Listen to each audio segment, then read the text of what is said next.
Hi teachers! Nahihirapan din ba kayo sa paggawa ng computer-based assessment? So, itong simple tips na may ibibigay ko sa inyo, maaaring mapadali ang inyong trabaho. So, una,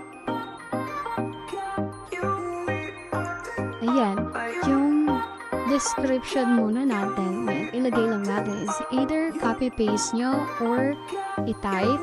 So, ita-type ko lang dito yung school year 2024 to 2025.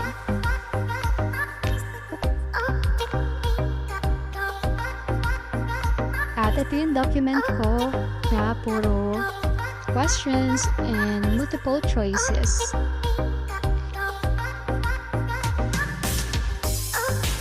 So dito, ang gamit ko ay yung keypad ng aking laptop.